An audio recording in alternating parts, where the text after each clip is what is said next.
Bienvenidos al episodio número 18 de la segunda temporada del podcast Investigación Clínica Global. Soy el doctor José Torres, trabajo en investigación clínica y el día de hoy vamos a tratar un tema sumamente importante relacionado con el desarrollo y la adaptación de los métodos estadísticos en la aprobación de ensayos clínicos.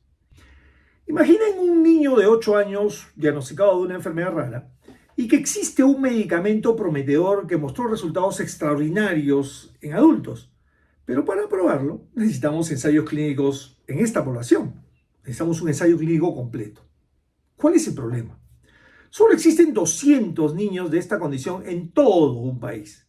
Y el ensayo tradicional representa 300 participantes durante 5 años. Esto es matemáticamente imposible. Mientras el reloj corre, las familias esperan, la enfermedad progresa. Y esto no es ficción.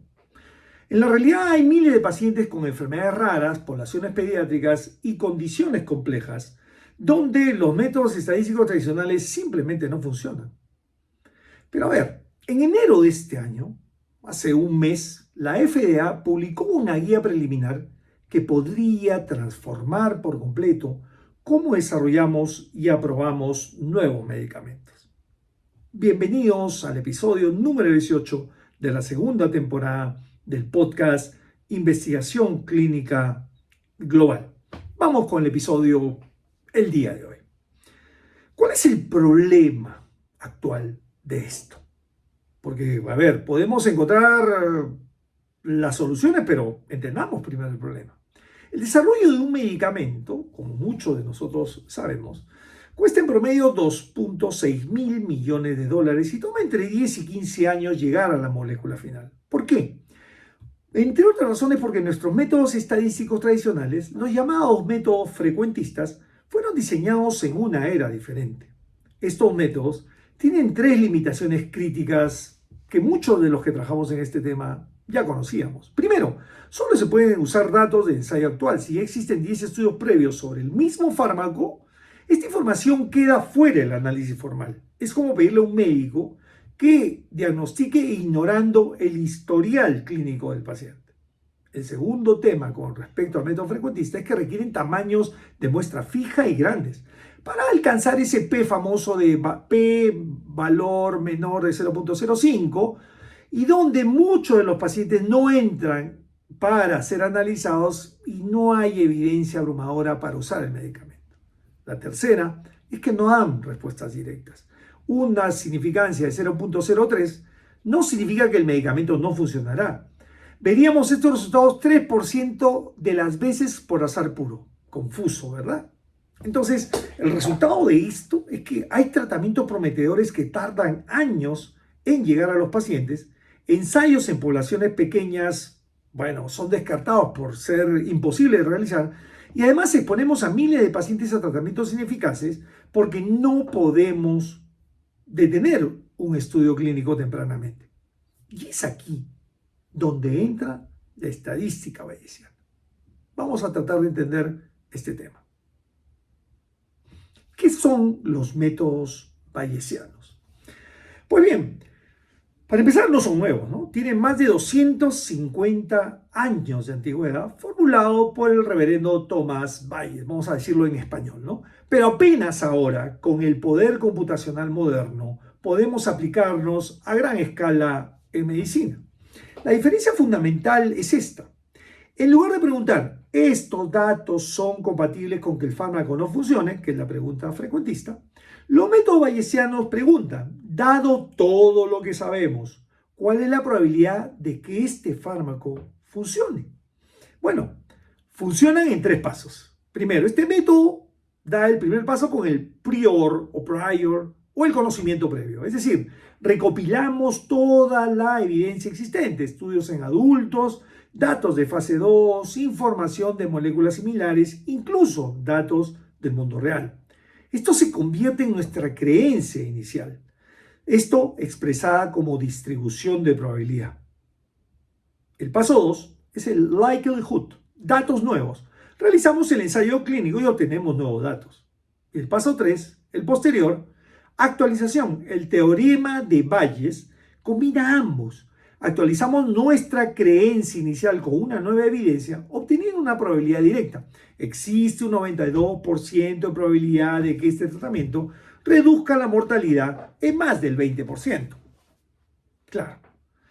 ¿Cuáles son las características que hacen este método de 250 años revolucionario? Primero, es la posibilidad de integrar datos externos. Podemos usar formalmente estudios previos, controles históricos, datos de poblaciones adultas para informar, por ejemplo, estudios pediátricos. Segundo, diseños adaptativos. Podemos analizar datos continuamente y tomar decisiones en tiempo real, detener por éxito cuando la probabilidad de eficacia supera, por ejemplo, el 95% o por futilidad si cae bajo el 10%. No necesitamos esperar el final. El tercer punto, respuestas probabilísticas directas. En lugar de rechazar la hipótesis nula, decimos hay 88% de probabilidad de beneficio clínico. Esto es lo que los médicos, pacientes y reguladores quieren saber. Y el cuarto punto, eficiencia en muestras pequeñas. Al incorporar el conocimiento previo, necesitaremos menos pacientes, ya no 900, 300, para alcanzar conclusiones robustas. Suena fascinante. ¿Suena posible? Yo creo que sí. Voy a demostrarles con la aplicación en 3 casos lo que este método bayesiano que propone la FDA podría ayudar a conseguir más medicamentos más rápidamente. Primero, el caso 1. En un niño con cáncer raro, retomemos nuestro ejemplo inicial. A ver, un fármaco que demostró 75% de respuesta en adultos en una leucemia rara. Queremos probarlo en niños, pero solo hay 180 casos pediátricos en Estados Unidos. Un problema muy común. El enfoque tradicional frecuentista diría, bueno, necesitamos 250 niños para un ensayo con 80% de poder estadístico. El resultado, no hay forma de hacer ese estudio. El fármaco nunca se aprueba para niños y esto no permite un tratamiento adecuado. Pero a ver, según el enfoque bayesiano aprobado por la FDA o propuesto por la nueva guía de la FDA, usamos los datos de adultos como priori informativo, data previa. Esto nos dice que el fármaco probablemente funcione de manera similar. Realizamos un estudio adaptativo con 60 o 80 niños. Si vemos un 70% de respuesta a mitad del estudio, la probabilidad posterior puede alcanzar un 95% de eficacia. Detenemos el ensayo tempranamente por un éxito importante. Y el fármaco se aprueba en 3 años, ¿no? Antes de una aprobación normal o convencional y salva más vidas. El caso 2. A ver, en este caso optimizamos dosis en oncología, ¿no? A ver, un nuevo inmunoterápico puede administrarse en 3 dosis diferentes. Con métodos tradicionales, a ver, necesitaríamos 3 brazos de 900 pacientes, 300 por brazo, y esto sería imposible de realizar. Con un diseño bayesiano adaptativo, bueno, empiezo asignando pacientes equitativamente a las 3 dosis. Cada 50 pacientes actualizamos probabilidades posteriores de eficacia, vamos reasignando más pacientes a las dosis más prometedoras y podemos descartar dosis ineficaces o tóxicas más tempranamente. Al final identificamos la mejor dosis para 400 o 500 pacientes. Bueno, genial. ¿Cuál es el beneficio? 40% menos de pacientes expuestos a dosis subóptimas de medicamentos. El caso 3. Enfermedades ultra raras. Algo tan complicado en el mundo de las enfermedades poco frecuentes. Imaginen una enfermedad con solo 50 pacientes. En todo el mundo, ¿eh? Ojo, imposible hacer un ensayo aleatorizado tradicional. El enfoque bayesiano dice, bueno, usamos datos de 200 pacientes históricos por registros en historias clínicas, combinamos esto con datos prospectivos de 30 pacientes nuevos y el análisis posterior integra ambas datas. Y podemos estimar eficacia con credibilidad regulatoria, algo tan exigido por la FDA y por la EMA. Esto abre la puerta para aprobaciones que antes eran imposibles de conseguir. Entonces, estos cambios, ¿a quiénes benefician? Porque, ojo, hacer estos cambios implica que estamos buscando la mejora para grupos o todos los pacientes. Pero esta guía de la FDA no beneficia a todos por igual. Hay que ser sinceros en este tema. Hay poblaciones específicas que verán el impacto más dramáticamente. Y aquí les cuento quiénes son, ¿no? Primero, los beneficiarios principales serían pacientes con enfermedades raras, Más de 7.000 enfermedades raras afectan a 400 millones de personas en el mundo entero. El 95% de ellas no tiene tratamiento aprobado precisamente por la imposibilidad de hacer ensayos clínicos tradicionales. Con los métodos bayesianos, podría ser posible un estudio con 50 o 100 pacientes en lugar de 300 o 500, que nunca los conseguiría. Y el impacto, potencialmente 10 a 20% más aprobaciones por año en esta área. La segunda población que se beneficiaría sería la población pediátrica. Los niños, ojo, no son adultos pequeños, pero tampoco podemos exponerlos innecesariamente. Extrapolación ética de datos, adultos como priors reduce el número de niños en los ensayos clínicos y un ejemplo podría ser fibrosis quística o leucemias infantiles raras. El beneficio es doble aquí, ¿no? Más tratamientos disponibles con menor población que participe en ensayos. A ver, el otro grupo son los pacientes oncológicos con tumores raros o avanzados. Diseños adaptativos permiten optimizar terapias combinadas. Cambio de dosis según biomarcadores en tiempo real, análisis de subgrupos precisos incluso con pocos pacientes y un acceso entre 6 a 12 meses más rápidamente que el promedio normal de acceso de medicamentos. Y el cuarto grupo, minorías y subgrupos diversos, históricamente subrepresentados en ensayos clínicos.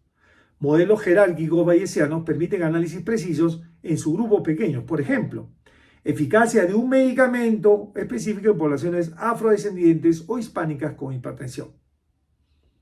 ¿Cuál es el impacto en números? Porque hablamos de la calidad de esto, ¿no? Pero hablemos de la cantidad. Según proyecciones de la industria farmacéutica, esta guía podría reducir tiempo de desarrollo en 20 a 40%, disminuir los costos entre 50 a 60% por los ensayos adaptativos, beneficia directamente a entre 1 y 2 millones de pacientes globalmente en los próximos 5 años, y especialmente en enfermedades raras y en enfermedades pediátricas. Bueno, pero como toda nueva experiencia o modificaciones, hay que tener limitaciones, tiene limitaciones y hay que tener precauciones. Como investigadores debemos ser honestos, no todo es perfecto, ¿ok? ¿Cuáles son los desafíos principales? Primero, la complejidad técnica. Requiere experticia estadística avanzada, simulaciones computacionales intensivas y documentación regulatoria más extensa. Segundo, la controversia del prior. Si el prior está sesgado, bueno, los resultados van a ser sesgados. Por eso la FDA exige que los prior sean transparentes, bien justificados y stress tested, sometidos a estrés, ¿no? A la prueba de estrés. ¿Cuál es la crítica? ¿Perderemos la objetividad frecuentista? La respuesta, la guía evalúa características operativas bajo múltiples escenarios. El tercer punto o limitación es la curva de aprendizaje regulatoria. Revisores de la FDA necesitan entrenamiento como todos nosotros, ¿no? Las compañías farmacéuticas deben invertir en capacitar a su personal para que trabajen a la par con los reguladores y probablemente esto lleve un periodo de transición entre 2 a 3 años antes de una adopción masiva. Pero la FDA es clara con este tema. No se va a reducir los estándares de calidad, tanto en seguridad como en eficacia, sino solo se cambia cómo se llega a las conclusiones. Interesante punto de este organismo regulador. Pues bien, para concluir el episodio el día de hoy, estamos viviendo un método histórico de investigación clínica. Esta guía para los interesados está disponible en la web en un periodo de comentarios hasta marzo de este año. Se espera que la versión final esté disponible para mediados o fines del 2026. Y aunque no será obligatoria su uso, marca un cambio profundo en cómo la FDA ve la evidencia científica, acción que todos los reguladores de esta región de Latinoamérica deberían copiar. Para médicos como nosotros, ¿qué significa? Primero, más opciones terapéuticas para nuestros pacientes más vulnerables. Ensayos clínicos más éticos y eficientes. Decisiones basadas en probabilidades que realmente podemos interpretar. Para los investigadores, nuevas herramientas metodológicas que aprender, oportunidades de innovación en el diseño de estudios y responsabilidad de usar data con una rigurosidad científica y ética a prueba de balas. Y para los pacientes, los principales beneficiados, acceso más rápido a tratamientos que puedan salvar vidas, menos exposición innecesaria a ensayos clínicos y una esperanza real para enfermedades antes consideradas imposibles de estudiar o incurables. La revolución bayesiana no es solo estadística, ojo, es profundamente humana y a ese camino debemos dirigirnos, a conseguir cualquier estrategia que permita, bajo condiciones o estándares de calidad, tener medicamentos con buena eficacia y mucha seguridad para nuestros pacientes. Gracias por acompañarme en el episodio número 18 de la segunda temporada del podcast Investigación Clínica Global. Los invito a compartir este episodio con los médicos o con las personas que trabajan en investigación clínica y además continúen siguiendo en todas nuestras redes, ¿no? Spotify, Apple Podcasts, YouTube y TikTok, para que estemos al día con los últimos avances en ensayos clínicos y medicina. Nos vemos pronto nuevamente.